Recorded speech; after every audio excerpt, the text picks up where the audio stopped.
अस्सलामुअलैकुम, welcome to my YouTube channel learning with जी। आज मैं आपके साथ CS607 आर्टिफिशियल इंटेलिजेंस की असाइनमेंट नंबर 1 शेयर करने वाला हूँ। स्प्रिंग 2026 की है। टोटल मार्क्स इसके 20 हैं। 3 मई इसकी ड्यू डेट है। ये आज ही ओपन हुई है असाइनमेंट।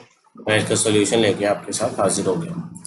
अच्छा, जो स्टूडेंट देख के बना सकते हैं, मैं हर तरह से क्लियरली आपको एक्सप्लेन करूँगा ताकि आप इसको अंडरस्टैंड करें और इसका सोल्यूशन प्रिपेयर। जो स्टूडेंट के पास टाइम नहीं है या डिफ़िकल्टी पेश आ रही है, वो फिर मेरे व्हाट्सएप नंबर पे रब्ता करके मुझसे पेड सोल्यूशन हासिल कर सकते हैं, या मेरा जो डिस्क्रिप्शन में ग्रुप दिया गया है वो ज्वाइन कर लीजिए। उसमें भी आपको सोल्यूशन इससे रिलेटेड वीडियो भी आती रहेंगी। अगर आपको कोई और बनवानी या कोई आपको असाइनमेंट चाहिए हो तो फिर आप मेरे व्हाट्सएप नंबर पर बनवा सकते हैं। आए आगे चलते हैं, इसमें देखते हैं कि इस असाइनमेंट में आपने क्या करना है। सबसे पहले तो आपको पता है कि आपने ये चीज़ देखनी होती है कि किस फाइल फॉर्मेट में आपने इसको अपलोड करना है। तो डॉक्यूमेंट फाइल है, आपने उसमें इसको अपलोड करना है। जिप, PDF या कोई भी और फाइल फॉर्मेट एक्सेप्टेबल नहीं होगा।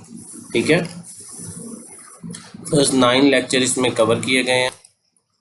और आपको यहाँ पर चीज़ ये है कि आपको हिल क्लाइंबिंग और ह्यूरिस्टिक सर्च एल्गोरिदम की स्ट्रेटजी जो आर्टिफिशियल इंटेलिजेंस में यूज़ होती है, वो आपको सिखाने की कोशिश की गई है और उसको आपको अंडरस्टैंड करने की कोशिश की गई है। असाइनमेंट सिर्फ इसलिए होती है कि आप चीज़ों को अंडरस्टैंड कर सकें। कई स्टूडेंट असाइनमेंट की मार्क्स के पीछे भागते हैं। आपके असाइनमेंट के मार्क्स जो हैं वो इतनी ज़्यादा वर्थ नहीं रखते जितनी ज़्यादा वर्थ रखता है कि चीज़ आपको अंडरस्टैंड हो, आपको समझ आए कि आपने क्या काम क्या किया है। आगे फ्यूचर में भी आपके काम आएगी और यही चीज़ आपके पेपर में भी काम आनी है। ठीक है, सबसे पहले एक हिल क्लाइंबिंग हमने सर्च जो है वो करनी है, और फिर आपने बीम सर्च एल्गोरिदम K=2। अभी मैं आपको समझाता हूँ K=2 का क्या मतलब है। हम नीचे ये ट्री देख लेते हैं, ये हमारे पास ट्री है। ठीक है, और हमने करना क्या है, उसने का फाइनल पाथ बताना है दोनों एल्गोरिदम का, हर एल्गोरिदम के लिए। और फिर हमने उसको कलर भी करना है इस तरह रेड कलर करके। ठीक है, और उसके करने के लिए मैं अभी आपको वो ही तरीकाकार बताता हूँ कि कैसे आप करेंगे। आप इसको जो आपको मेन ट्री दिया गया है, इसको आप पेंट में ले जाएं। MS पेंट में आप सबसे आसानी से कर सकते हैं। ठीक है, आप इधर ले जाएं इसको, और ये ऊपर एक लाइन है बार, इसको सिलेक्ट कर लें और रेड कलर आप यहाँ से सिलेक्ट कर लें। ठीक है, ये आपने काम कर लिया। अब सबसे पहले हम पहले एल्गोरिदम की तरफ जाते हैं। उसने जो हमें कहा है उसके लिए क्या करना है। जो हमारे पास फर्स्ट एल्गोरिदम है वो कौन सा है, हिल क्लाइंबिंग। हिल क्लाइंबिंग में सिंपली हम ये देखते हैं कि लोएस्ट वैल्यू जो उससे नीचे 2 नोड्स सेलेक्ट होंगे उनमें से किस नोड की वैल्यू सबसे कम है। ठीक है, यहाँ हम आ जाते हैं। हमारे पास सबसे पहले n है, हमने उससे स्टार्ट होना है और e की तरफ जाना है। ये हमें रिक्वायरमेंट दी गई है, क्वेश्चन में हमें यही बताया गया। हम n से स्टार्ट होंगे और हम नीचे देखते हैं, हमारे पास I नोड है, O नोड है। अब यहाँ पर हमारे पास दोनों नोड में से सबसे शॉर्टेस्ट कौन सा है, O। O की तरफ चले जाएंगे। ठीक है, हमने O की तरफ इसको हाईलाइट कर देना। अब हमारे पास O के बाद 2 हैं, B है और J है। 34 J पे है, B पे 33 है। तो देख लिया हमने कि शॉर्टेस्ट कौन सा है, हमें पता चल रहा है यहाँ से B है। B पे चले गए, हमने उसको भी हाईलाइट कर लिया। अब B के बाद सिर्फ एक नोड मौजूद है U। J की तरफ हम जा नहीं सकते, तो हम उसी की तरफ मूव कर जाएंगे। ठीक है, U के बाद हमारे पास 2 नोड मौजूद हैं, एक T है और एक L है। L में नज़र आ रहा है कि वो 21 शॉर्ट है, तो हम उसकी तरफ मूव कर जाएंगे।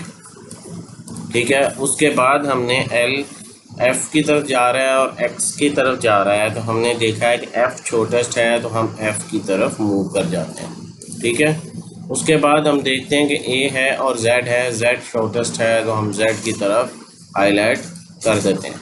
उसके बाद सिर्फ हमारे पास R है, तो हमने R की तरफ मूव कर जाना है। और R के बाद हमारे पास A और दोबारा E की तरफ, हमने तो E की तरफ जाना है, तो ये हमारा एक मुकम्मल हो गया। ठीक है, ये हमारा सबसे पहला जो हिल क्लाइंबिंग का एल्गोरिदम यहाँ पर मुकम्मल हो जाता है। इसे कॉपी पेस्ट आप यहाँ से कर लें। ठीक है, The path is selected because every node, the next node chosen is minimum heuristic value among its immediate neighbors. The immediate neighbors में जो minimum value है लिखने की ज़रूरत नहीं है, उसने हमें मांगा नहीं है, मैंने सिर्फ लाइन आपको लिखने के लिए बताई गई थी कि मिनिमम वैल्यू हमने सेलेक्ट की है।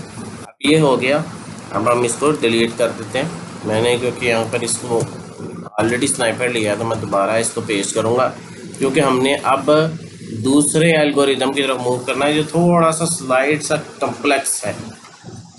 अब यहाँ पर हमने ऊपर देखा था बीम क्या कह रहा है, वो beam k is equal to 2। अब हमने 2 नोड सेलेक्ट करने हैं हर बार। पहले हमने एक नोड सेलेक्ट कर रहे थे, अब हमने 2 नोड सेलेक्ट करने हैं, ठीक है।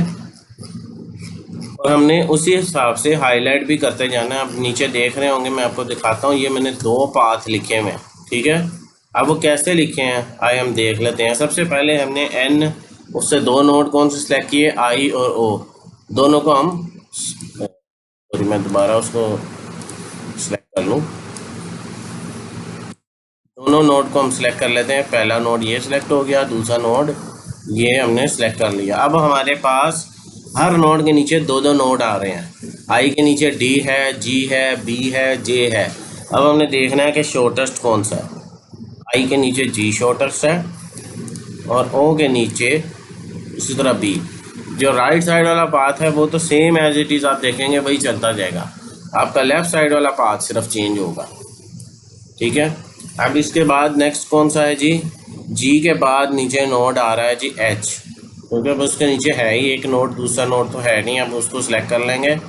और b के बाद हमने कौन सा सिलेक्ट किया था, हमने सिलेक्ट किया था, ऐसे ही है। अब इसके बाद देखते जाइएगा, ये लेफ़्ट साइड पे आपको पाथ नज़र आ रहा है।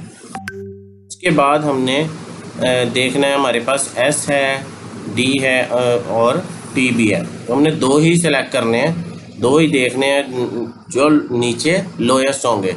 वो हमारे पास उसमें लोएस्ट जो है वो T है और U से लोएस्ट L है, ठीक है। इसी तरह हम नीचे चलते चले जाते हैं। अब हम देखते हैं T के बाद कौन सा है, M है, हम M की तरफ चले जाते हैं। मैं उस पाथ को जो राइट साइड वाला पाथ है मैं उसको नहीं लेके चल रहा, अब मैं लेफ़्ट साइड वाले पाथ को लेके चल रहा हूँ। M के बाद कौन सा शॉर्टेस्ट है, वो A है, ठीक है, आपने देख लिया। उसके बाद A के बाद कौन सा शॉर्टेस्ट है, उसके बाद हम देख रहे हैं R शॉर्टेस्ट है, और R के बाद हमारे पास कौन सा शॉर्टेस्ट है, दैट इज़ E।